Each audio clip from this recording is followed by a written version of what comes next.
When I first met Jennifer, she seemed like the perfect woman. Beautiful, intelligent, and full of life.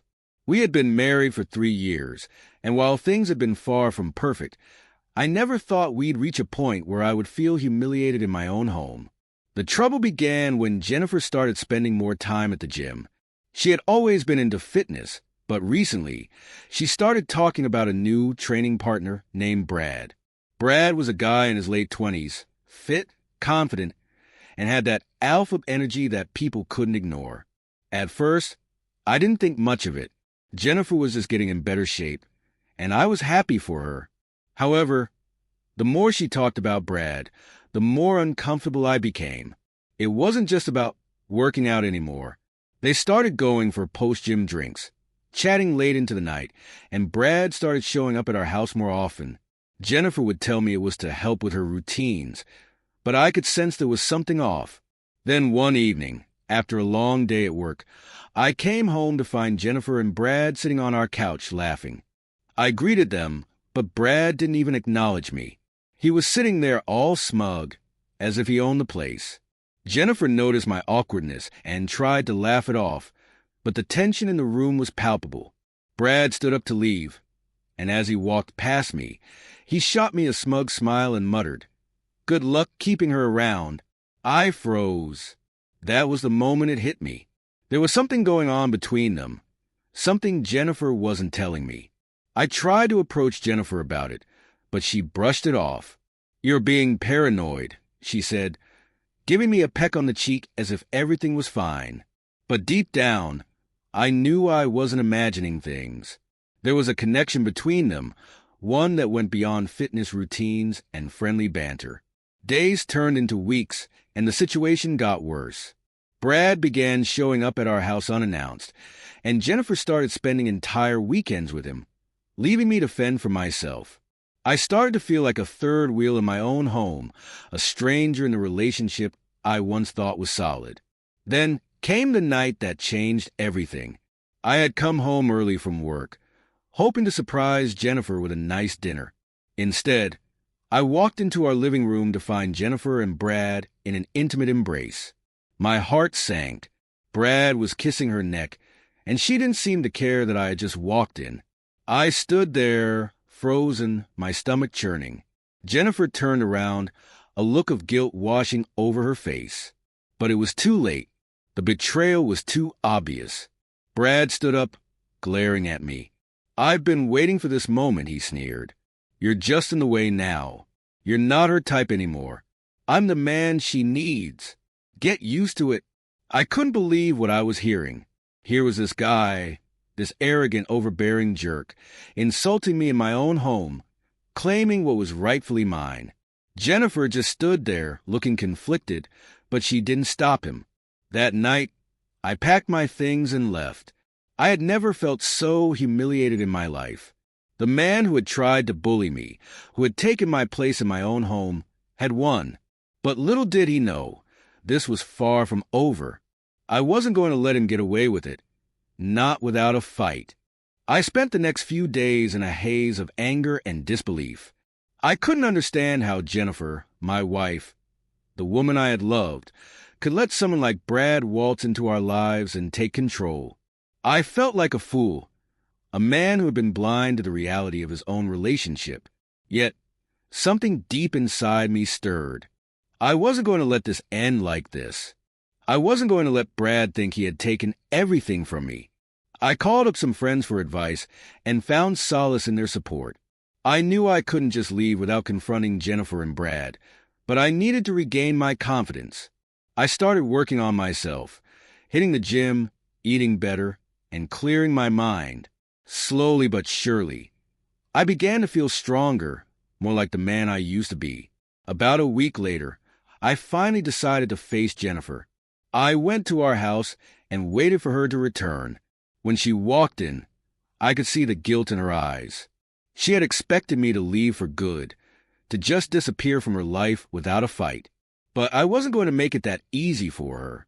"Jennifer," I said, my voice calm but firm, "we need to talk." She hesitated but nodded.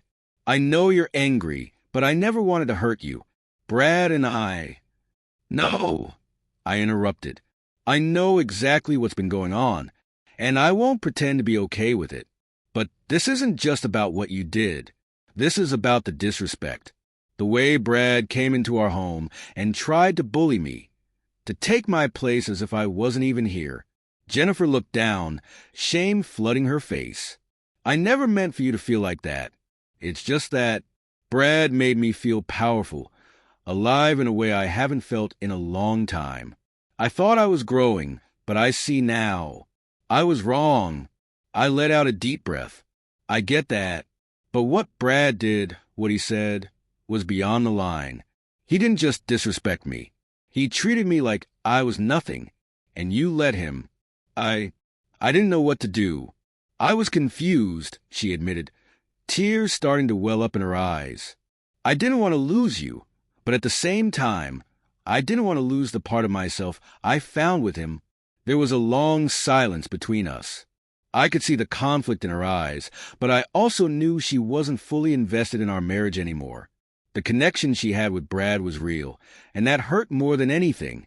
I had always believed in us, but the truth was, Jennifer had already made her choice. Jennifer, I began, my voice softer now. This is where we part ways. I can't keep fighting for something that you've already walked away from. She started to cry, her sobs breaking my heart. Please don't go. I want to make things right. I'll end things with Brad. I will.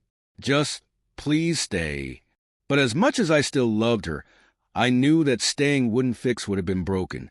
Trust had been shattered, and no amount of apologies could undo the damage. I had to leave, not just for her sake, but for mine. It was time for both of us to move on. I packed up the last of my things, handed her the keys to the house, and left. It was the hardest thing I had ever done, but as I walked out the door, I felt a strange sense of relief. The weight of the past few weeks had been lifted, and I was free from the manipulation, the lies, and the constant emotional turmoil. It wasn't the ending I had imagined, but it was the beginning of something new, something better. I knew I had a long road ahead of me, but I was ready to walk it alone, to rebuild myself and find a life where I wasn't just an afterthought. As for Brad, I had no intention of letting him think he had won.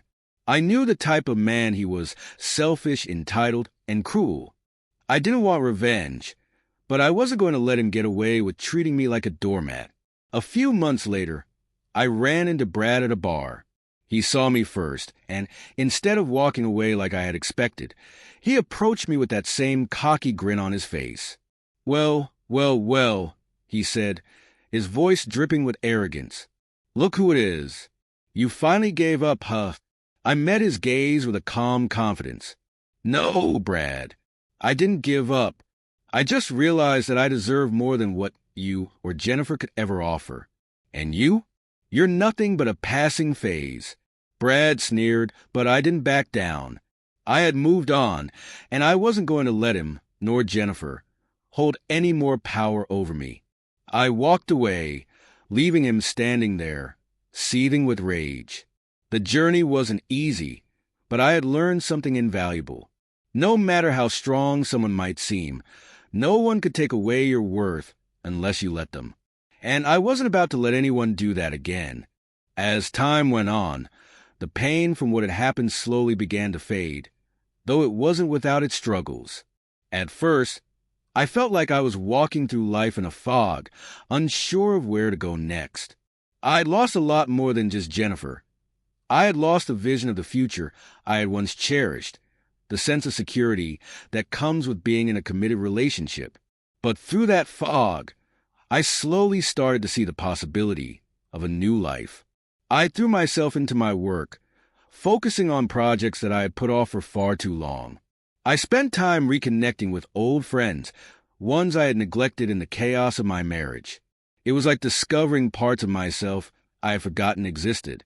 There was a renewed sense of freedom I hadn't felt in years, and with it, a growing sense of confidence. Still, Jennifer's attempts to reach out didn't stop. She called me several times in the weeks that followed, leaving messages full of apologies and regret. She wanted to meet, to talk, to fix things. But deep down, I knew it wasn't about fixing things. It was about her trying to fill the void left by Brad, the one I had been all too willing to fill. I didn't return her calls.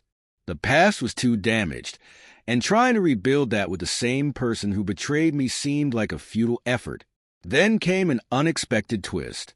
One evening, I was at a local cafe, just trying to enjoy a quiet cup of coffee when I saw Brad walk in with a new woman.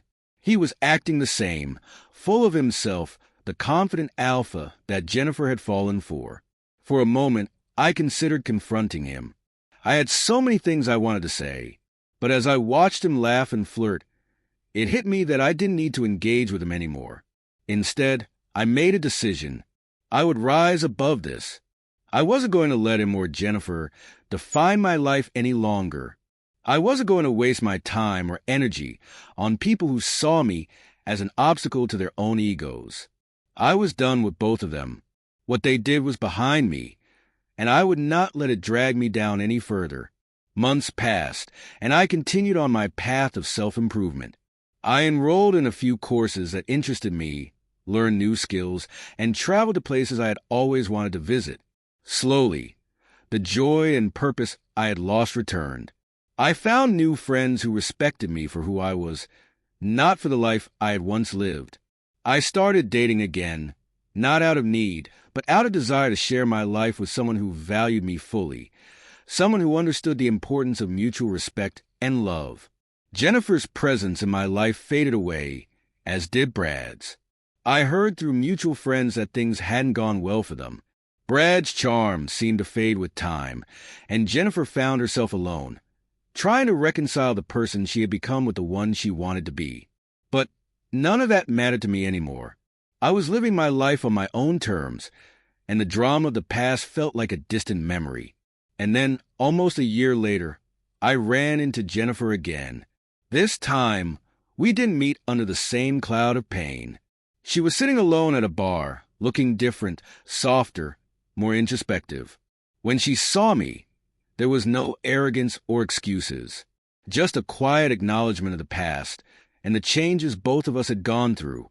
"Hey," she said, her voice almost a whisper. "I just wanted to say that I'm sorry for everything, for what happened between us, and for what I let happen with Brad. I was lost, and I think I hurt both of us in ways I never imagined." I studied her face for a long moment before responding. "I appreciate you saying that. It wasn't just about Brad, though. It was about a lot of things, about respect, trust, and knowing who I was in that relationship. I don't think either of us were who we needed to be for each other." Jennifer nodded, eyes downcast. "I know, and I don't expect you to forgive me. I just needed you to know that I've changed." I didn't know what to say to that. Part of me wanted to feel angry again, to demand an explanation for everything. But another part of me, the part that had healed and grown, just felt tired. I had moved on, and the conversation, while cathartic, didn't have the weight it once might have had. "All I can say," I finally replied, "is that I've learned a lot, too, and I'm doing better now. I hope you are, too." She smiled faintly, and with that, we both let go of the past. I stood up to leave, and as I walked away, I felt no bitterness, no anger, just a quiet sense of peace. The person I had been during that relationship was no longer who I was now, and I was grateful for the growth that had come from the hardship. In the end, Jennifer's apology didn't change anything, and neither did Brad's arrogant smile that day at the cafe. What mattered was that I had learned to stand up for myself, to recognize my worth, and to refuse to let anyone define me. And as I walked out into the night, I realized that the most important victory wasn't in getting revenge or even in getting closure. It was in reclaiming my own life and knowing that I was stronger for everything I had been through.